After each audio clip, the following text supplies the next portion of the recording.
सभी सनातनियों को मेरा प्यार भरा प्रणाम। जय गौ माता।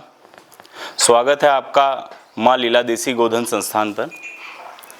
हमारे हिंदू धार्मिक संस्कृति की एक परंपरा है और आयुर्वेद में भी गौ माता से हमें जो 5 द्रव्य प्राप्त होते हैं, जो पदार्थ हमें प्राप्त होते हैं, जिसे पंचगव्य कहा जाता है, उसका अपना एक अलग ही स्थान। जो आयुर्वेद के अंदर पंचगव्य के मिश्रण से कुछ ऐसी दवाइयाँ बनाई जाती हैं, औषधियाँ बनाई जाती हैं, जिसमें इनका प्रयोग किया जाता है, जिससे बड़ी से बड़ी बीमारियों से व्यक्ति को रोग मुक्त किया जाता है।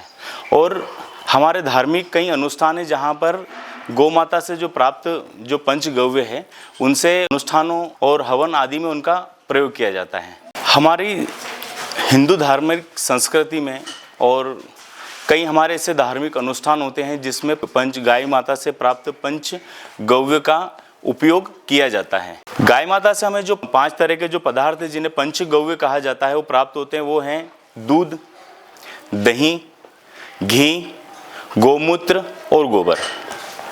इन 5 पंचगव्य है, इनके मिश्रण से आयुर्वेद में भी उपयोग किया जाता है। और आपने देखा होगा, पंचगव्य के बिना कोई भी धार्मिक अनुष्ठान पूर्ण नहीं होता है। इंसान जब जन्म लेता है, जन्म लेने से लेकर जब उसका अंतिम संस्कार होता है, मतलब जन्म से लेकर मृत्यु तक, ऐसे कई विधान या कई ऐसे अनुष्ठान होते हैं जहां पर गौ माता के इन पंचगव्य का उपयोग किया जाता है।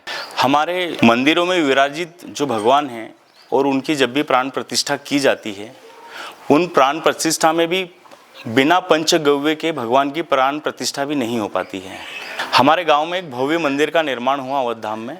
वहाँ पे शिव जी का परिवार, राम दरबार और लक्ष्मी नारायण भगवान की मूर्ति की स्थापना की गई।